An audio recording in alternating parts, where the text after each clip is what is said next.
Assalamualaikum warahmatullahi wabarakatuh. Saudara-saudari yang saya hormati dan saya cintai, salam takdim, salam hormat, salam sejahtera untuk kita semuanya. Alhamdulillah, dengan izin Allah kita dipertemukan dalam kesempatan ini. Saya ingin mengomentari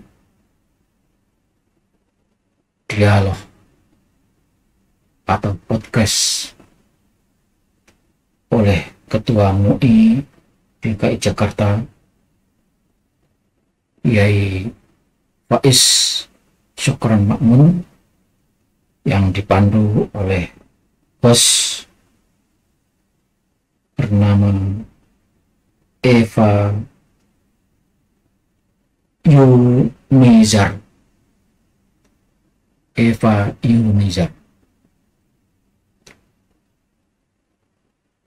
Saya akan komentari sebelumnya dan sesudah itu nanti silakan saudara-saudari untuk menontonnya. Tema yang dibawa atau judulnya bertuliskan mengapa nasab Nabi Shallallahu Alaihi Wasallam digugat.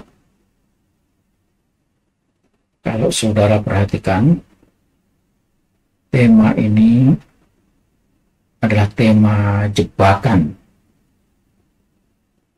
Ketika kita mempermasalahkan tanpa alwi dengan gelar Habib, kita gugat bahwa Habib itu bukan keturunan Rasulullah Sallallahu Alaihi Wasallam. Maka Habib tanpa alawi ini demi ngapusi, demi menipu, demi mempertahankan pengakuannya kalau mereka adalah keturunan Rasulullah, maka judul ini sangat relevan. Seakan-akan kita yang mempermasalahkan Habib itu berarti mempermasalahkan keturunan Rasulullah Sallallahu Alaihi Wasallam atau nasab Rasulullah Sallallahu Alaihi Wasallam. Padahal sesungguhnya kita tidak mempermasalahkan nasabnya Rasulullah. Kita tidak mempermasalahkan nasabnya zuriyah Rasulullah. Kita tidak mempermasalahkan nasab anak cucu Rasulullah. Yang kita permasalahkan adalah Habib yang ngaku-ngaku anak cucu Rasulullah. Ini yang kita gugat, ini yang kita ingkari, dan ini yang kita tolak. Tetapi saudara sekalian, Pak Alawi, demi agar orang-orang mengakui bahwa Habib keturunan Rasulullah, maka judul yang diangkat adalah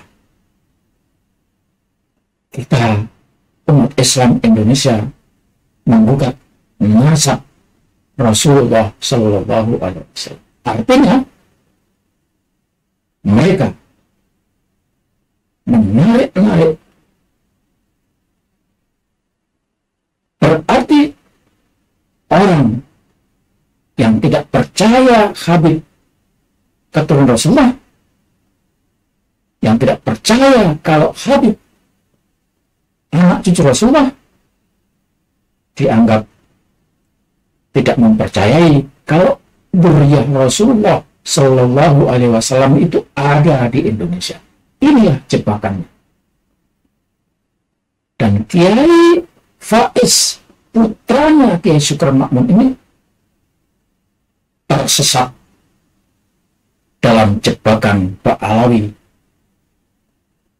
tersesat membela Pak Alawi, tersesat mengakui kalau Pak Alawi Habib itu keturunan Rasulullah Shallallahu Alaihi Wasallam. Saudara sekalian yang saya hormati, jadi judul yang disampaikan tadi adalah judul menyesatkan, menjebak, seakan-akan kita yang mengingkari para Habib, yang mengakui Habib sebagai keturunan Yahudi, dianggap kita mengingkari dzurriyyah Rasulullah Shallallahu Alaihi Wasallam, mengingkari bahwa Rasulullah itu punya keturunan ada di Indonesia ini. Kemudian saudara sekalian yang saya hormati, kata Kiai Faiz Ketua MUI DKI Jakarta bahwa anak keturunan Rasulullah itu dicatat nasabnya, dicatat silsilahnya sejak dari dulu sampai sekarang. Pernyataan Kiai Faiz ini adalah penyesatan, mengakui kalau Habib dicatat nasabnya, dicatat silsilahnya dari dulu.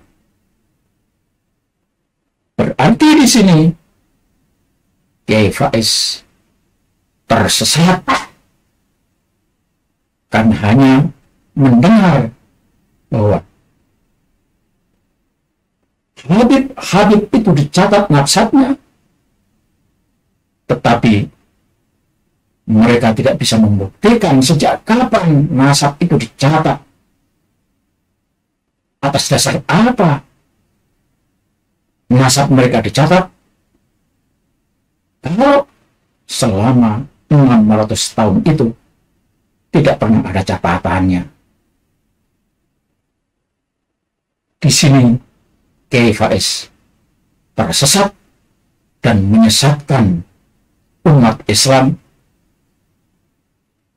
menyesatkan kita bangsa Indonesia untuk percaya kalau Habib itu keturunan Rasulullah SAW. Padahal Kiai Faiz sendiri tidak punya data, tidak punya bukti. Sesat dan menyesatkan.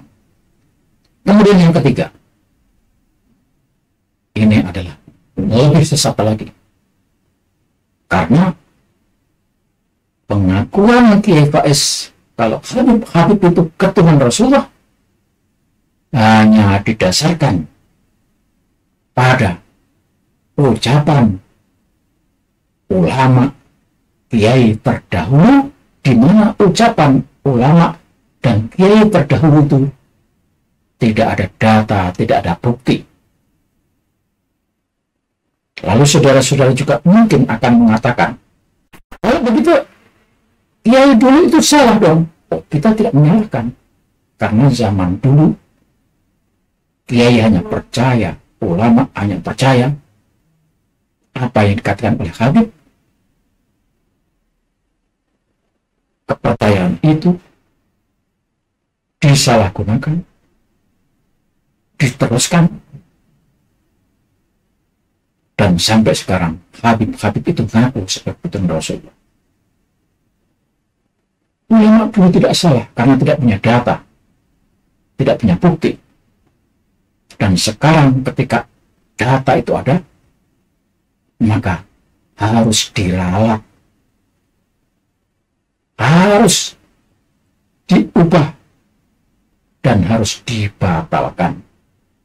Maka ketika mengakui nasab Habib nyambung sampai kepada Rasulullah dengan hanya kata kiai, kata ulama,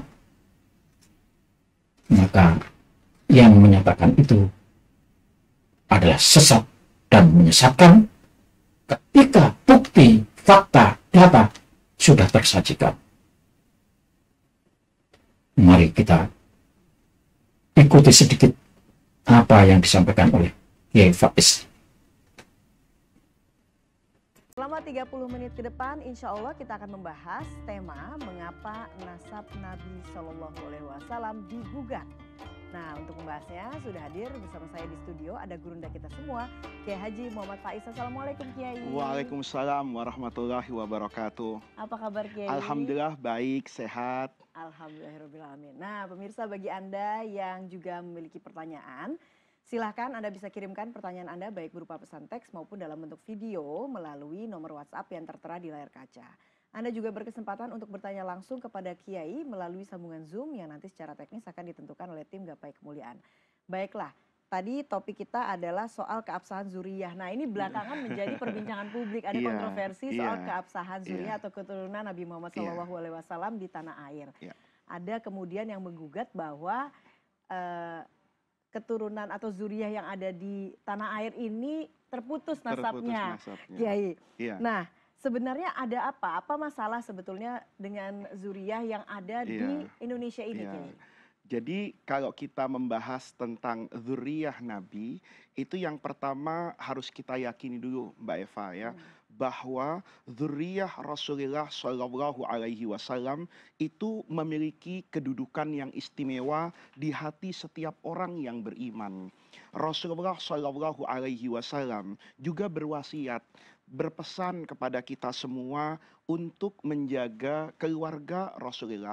Di dalam hadis misalnya di Sahih Muslim, ketika Rasulullah Shallallahu Alaihi Wasallam bersabda, kata Nabi, saya ini manusia. Boleh jadi sebentar lagi ada utusan Allah. Yushiku ayyatiya rasul rabbi. Akan datang utusan Allah, artinya malaikat pencabut nyawa yang akan mengambil nyawa saya. Oleh karena itu kata Rasulullah, sebelum saya meninggal, saya ingin menyampaikan kepada kalian bahwa saya meninggalkan dua hal utama dalam hidup ini. Yang pertama adalah kitabullah wa sunnatu rasulillah. Ini kita sering dengar adalah Quran dan kemudian hadis. Yang kedua kata Rasulullah Shallallahu Alaihi Wasallam itu adalah ahlu baiti, adalah keluarga saya. Udzakirukumullah, saya ingatkan kalian demi Allah agar kalian mencintai anak keturunan saya. Jadi di sini Mbak Eva, keturunan Rasulullah itu memang memiliki keistimewaan. Karena itu disebutkan secara langsung oleh Rasulullah. Yang kedua, misalnya di dalam hadis yang diriwayatkan oleh sahabat Abdullah bin Umar, Rasulullah itu bersabda, kullu sababin wa nasabin munqati'un. Semua sabab itu adalah tali persaudaraan yang digambarkan dalam hadis yang lain, kullu sihrin, semua hubungan perbesanan. Ya, wanasabin dan hubungan kekerabatan. Kan orang itu di dunia boleh jadi punya hubungan dekat itu karena dua hal. Mungkin karena hubungan darah bapak dengan anak, atau karena hubungan mertua. Ya, saya menikah dengan istri saya, maka yang asalnya saya tidak punya hubungan apapun dengan keluarga istri saya, karena pernikahan itu menjadi ada hubungannya. Kata Rasulullah, semua ikatan yang kuat ini, baik ikatan darah maupun ikatan karena sebab adanya pernikahan, itu nanti pada hari kiamat itu bubar, Mbak Eva. Suami tidak mencari istri dan istri tidak mencari suami, bapak tidak mencari anak dan anak tidak mencari bapak. Tetapi kecuali hubungan saya dengan anak-anak saya, hubungan saya dengan keturunan saya, hubungan saya karena yang perbesanan dengan saya, kata Rasulullah, itu tetap terjaga sampai hari kiamat. Jadi di sini menunjukkan bahwa kedudukan keturunan Rasulullah itu sangat mulia. Tetapi di satu sisi Rasulullah juga mengingatkan kepada anak keturunannya, mengingatkan kepada keluarganya. Ya, kata Rasulullah misalnya ya kepada Sayyidina Abbas, kepada Sayyidatuna Sofiyah, kepada keluarga Nabi, kata Nabi, saya ini tidak bisa memberi manfaat apapun kepada kalian. Artinya apa? Yang saya sebutkan sebagai pembuka pembicaraan kita hari ini itu adalah keistimewaan yang Allah berikan kepada Rasulullah. Oleh karena itu, ketiga keluarga Rasulullah ini ingin mendapatkan keistimewaan tersebut, bahkan pada hari kiamat, itu juga akan dikaitkan dengan hubungan mereka kepada Allah Subhanahu wa Ta'ala. Jadi kalau hubungan mereka hubungan mereka baik kepada Allah, menjadi orang yang soleh, mengerti tentang agama, menjaga kewajibannya sebagai manusia kepada Allah, maka nanti di akhirat itu memiliki keistimewaan yang lebih istimewa dari saya. Kalau saya nanti, mudah-mudahan kita semua Mbak Eva meraih surga, itu kita akan masuk ke dalam surga karena rahmat Allah, basisnya adalah ibadah dan ketaatan. Kalau yang ini sudah taat kepada Allah, dia juga adalah keluarga Rasulullah. Oleh karena itu juga ini menjadi amanah. Hati-hati kan, kalau nanti ada misalnya orang yang mengaku sebagai keturunan Rasulullah tetapi melakukan tindakan yang tidak diridhoi oleh Allah, keluar dari aturan dan pakem syariat misalnya, maka orang ini secara tidak langsung kan juga menyakiti Rasulullah.